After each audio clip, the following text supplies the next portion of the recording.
Hello' নমস্কাৰ মোৰ চেনেললৈ আপোনালোক সকলোকে স্বাগতম জনাইছোঁ। আজি মই এটা ৰেচিপি লৈ আহিছোঁ। এই ৰেচিপিটো আমাৰ মুছলমান মানুহে বিশেষকৈ বনোৱা দেখা যায়। চাউলৰ পিঠাগুড়িৰে বনোৱা এবিধ পিঠা, যাক আমি ৰাইচ কেক বুলিও ক'ব পাৰি। তাৰ বাবে লৈছোঁ মই ইয়াত ভাত খোৱা চাউল। এয়া মই তিয়াই ৰাখিছিলোঁ এঘণ্টা। তাৰপিছত পানীখিনি টুকিব দিছিলোঁ। তাৰপিছত আদা, নহৰু, পিঁয়াজ আৰু এইখিনি আছে পিঁয়াজ আৰু নহৰুৰ পাত। তাৰপিছত আছে লাও পাত আৰু বিশেষকৈ যিবোৰ জলকীয়া গুড়ি, হালধি গুড়ি, জিৰা গুড়ি সেয়াও অলপমান লোৱা হৈছে আৰু এইখিনি খুন্দি লওঁ।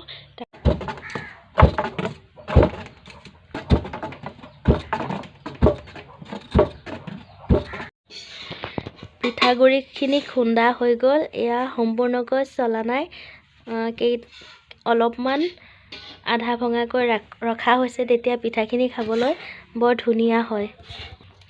তাৰপিছত পিঠাগুড়িখিনি এনেকৈ ভাজিব লাগিব। বহুত বেছিও ভাজিব নালাগে, যাতে পিঠাগুড়িখিনি এটাৰ লগত আনটা লাগি নাথাকে। তেনেকৈ ভাজি ল'ব লাগে। এনেকৈ ভাজি ল'লে পিঠাটো খাবলৈ বহুত কোমল হয়, কেকৰ নিচিনা হয়। এয়া ভাজি থকা হৈছে। পিঠাগুড়িখিনি ভজা হোৱাৰ পাছত এনেকৈ পানীৰে লদাৰ নিচিনা বনাই ল'ব লাগে। যিমানেই মাৰা হ'ব, সিমানেই পিঠাটো খাবলৈ ধুনীয়া হ'ব। তাৰপিছত এনেকৈ ডাঙৰ কেৰাহী লোৱা হৈছে। কেৰাহীত কলপাত এনেকৈ পাৰি দিয়া হৈছে আৰু এই পিঠাৰ লদাখিনি ইয়াত ধুনীয়াকৈ মিলাই দিয়া।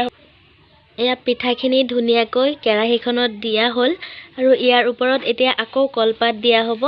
তাৰপাছত জুইৰ ওপৰত ইয়াক প্ৰায় আধা ঘণ্টা সময় সিজাব লাগিব। এয়া কেৰাহীখন জুইৰ ওপৰত পাতি দিয়া হৈছে আৰু ওপৰতো এনেকৈ জুই দিয়া হৈছে। তেতিয়াহে দুয়োফালৰ পৰা জুইৰ উত্তাপ পাই পিঠাটো বহুত ধুনীয়াকৈ সিজিব।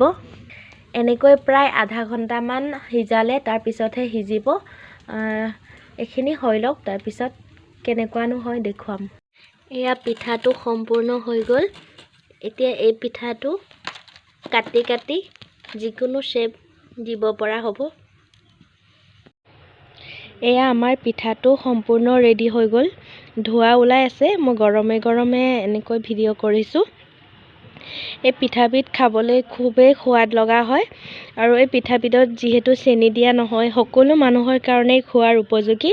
আৰু ইয়াত সম্পূৰ্ণভাৱে ঘৰতে যিবোৰ বস্তু পোৱা যায়, ধৰক লাও পাত, পিঁয়াজ, নহৰু, আদা, মছলা, যিখিনি সোৱাদ অনুসৰি নিমখ, এইসমূহ দি এই পিঠাটো তৈয়াৰ কৰা হয়। সেইকাৰণে খাবলৈ খুবেই সোৱাদ লগা হয়। আৰু এই পিঠাটো আমি চাহৰ লগতো খাব পাৰি বা যিকোনো চব্জিৰ লগত খাবলৈ বহুতেই ভাল লাগে খাই। গতিকে আপোনালোকেও এনেকৈ বনাই চাবচোন, খাই চাবচোন কেনেকুৱা হয়।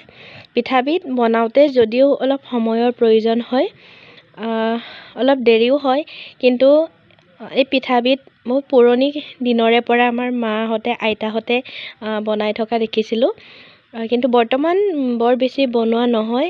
আমাৰ ঘৰতো বহুত দিনৰ মূৰতহে বনোৱা হৈছে। সেয়ে ভাবিলোঁ মই ভিডিঅ' এটাকে কৰি ৰাখোঁ।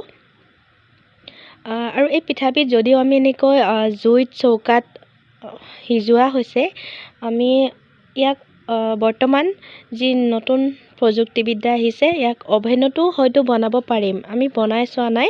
মই নেক্সট অভেনত বনাই ট্ৰাই কৰিম কেনেকুৱা হয়। গতিকে আজিৰ ৰেচিপি